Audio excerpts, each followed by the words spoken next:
Ողջույն։ Երբեմն բավական է նայել հին ավտոմեքենայի կամ երկաթի ժանգոտած կտորի տակ, տեսնելու համար, թե ինչպես է վայրի բնությունը հարմարվում քաղաքին։ Այստեղ կենդանաբանները հայտնաբերել են ոզնիների ձմեռակացի բներ, որոնք պատրաստված են մարդկանց թողած աղբից։ Խոսքը սովորական ոզնիների մասին է, որոնց ավելի ու ավելի հաճախ կարելի է հանդիպել արվարձաններում եւ նույնիսկ խիտ քաղաքային միջավայրում։ Ecology and Evolution ամսագրում հրապարակված հոդվածի հեղինակները նկարագրել են երկու ձմեռային բույն, որոնց կառուցման համար տերևների եւ խոտի հետ միասին օգտագործվել են պլաստիկ, փայլատի թեղ, սոսնձապատ ժապավեն եւ այլ անթրոպոգեն նյութեր։ Աղբի օգտագործումը բների կառուցման մեջ լավ հայտնի է թռչունների մոտ։ Թելերը, տոպրակներն ու թուղթն արդեն իսկ դարձել են նրանց ճարտարապետության մի մասը։ Երբեմն սա նույնիսկ օգնում է տեսակներին նոր տարածքներ յուրացնել։ Օրինակ Ամստերդամում սև փարփարները կարողացել են բնակություն հաստատել քաղաքային ջրանցքներում բույսերը պլաստիկ աղբով փոխարինելու շնորհիվ։ Սակայն այս հարմարվողականությունն ունի իր մութ կողմը։ Օրինակ արագիլի ձագերը կանոնավոր կերպով վնասվում են խճճվելով պլաստիկի մեջ։ Իսկ այ կաթնասունների մասին այս համատեքստում շատ ավելի քիչ է հայտնի։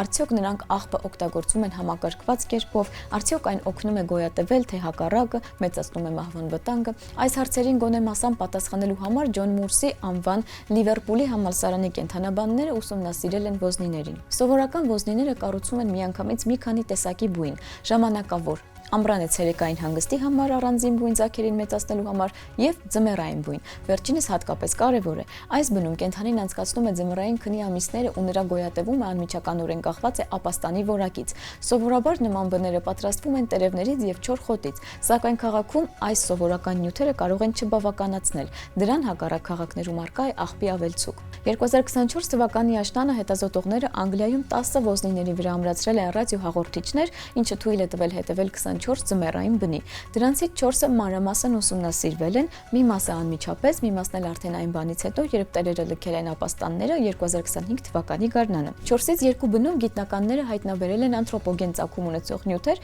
դրանցից մեկը պատկանել է առուվոզնու եւ տեղակայված է եղել լքված ավտոմեքենայի տակ։ Բնում հայտնաբերվել են պոլիէթիլենային տոպրակ, սոսնձապատ ժապավեն եւ պլաստիկի կտորներ։ Երկրորդ բույնը կառուցել է էկվոզնին։ Այն հայտնաբերվել է այգում մետաղի կտորի տակ, աղբը փայլատի թեղ, պլաստիկ փաթեթ եւ պոլիստիրոլ համատեղված է եղել տերևների ու չոր խոտի հետ, իսկ ամբողջ կառուցվածքը բառացիորեն պատվել է ժապավենով։ Ռադիոհաղորդիչների տվյալների համաձայն մի բույն օգտագործվել է մոտ 20 օր, մյուսը գրեթե 100։ Մնացած երկու բները պատրաստված են եղել բացառապես բնական նյութերից։ Հեղինակներն ընդգծում են, ընտրանքը չափազանց փոքր է հեռահար եզրակացություններ անելու համար, բայց կա կարևոր մանրուք։ Աղբ օգտագործած երկու ոզնիներն էլ ապրել են զգալիորեն ավելի ուրբանիզացված շրջաններում։ Նրանց բների շուրջ քաղաքային շինարարության մասնաբաժինը մի քանի անգամ ավելի բարձր է եղել, քան տերևների ու խոտի հետ գործ ունեցող առանձնյակների մոտ։ Սա ստիպում է մտածել, որ քաղաքում ոզնիները իսկապես բախվում են սովորական ռեսուրսների պակասի հետ եւ ստիպված են փոխարինող շինանյութ փնտրել։ Ինչպես թռչունների դեպքում այսպիսի վարքագիծն ունի դրական եւ բացասական կողմեր։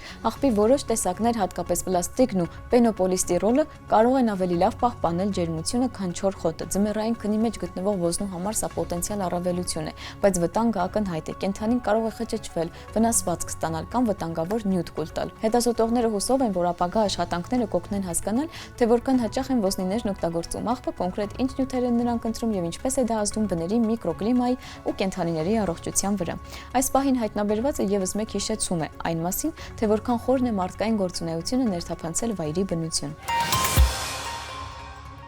Պարզվում է, Եվրոպայի հողերի կենսաբազմազանությունը ձևավորող հիմնական գործոններից մեկը պեստիցիդներն են։ Իրենց նշանակությամբ դրանք զիջում են միայն հողի ֆիզիկա-քիմիական հատկություններին, ինչպիսիք են խոնավությունը, թթվայնությունն ու խտությունը, եւ միաժամանակ ավելի ուժեղ ազդեցություն են ունենում, քան կլիման կամ էկոհամակարգերի տիպը։ Այս մասին ասվում է Nature ամսագրում հրապարակված հետազոտության մեջ։ Գիտնականները վերլուծել են հողը 26 եվրոպական երկրների 373 տարածքներում, գյուղատնտեսական դաշտերից մինչև մարգագետիններ ու անտառներ։ Նմուշներում փնտրել են 118 տեսակի պեստիցիդների հետքեր եւ միաժամանակ ուսումնասիրել հողում բնակվող օրգանիզմների ԴՆԹ-ն հասկանալու համար, թե կոնկրետ ինչպիսին է կենսաբազմազանությունը։ Արդյունքում հողերում հայտնաբերվել է 63 ազդող նյութ, ներառյալ այնպիսիք, որոնք արգելված են դեռ 2018 թվականից։ Պեստիցիդներ առկա են ընտրանքի 70%-ում, իսկ ամենատարածվածները եղել են գլիֆոսատը, պենդիմեթալինը եւ մի շարք ֆունգիցիդներ։ Գիտնականների գլխավոր եզրակացությունը այն է, որ պեստիցիդներն ընտրովի չեն ազդում։ Դրանք ճնշում են ոչ միայն միայն թիրախային վնասակար օրգանիզմներին, այլև բակտերիաներին, սնկերին, նեմատոդներին եւ հոդվածոտանիներին, որոնք ապահովում են բույսերի բնական պաշտպանությունը եւ մասնակցում են ազոտի եւ ֆոսֆորի ցիկլերին։ Օրինակ, ֆունգիցիդները նվազեցնում են միկրոօրգանիզմների բազմազանությունը, իսկ հերբիցիդները սիմբիոտիկ սնկերի թիվը, որոնք օգնում են բույսերի արմատներին յուրացնել սննդանյութերը։ Արդյունքում հողի վրա պեստիցիդների քիմիական բեռն ավելի արագ եւ ուժեղ է փոխում դրա կենդանի միջուկը, քան բազմաթիվ բնական գործոններ։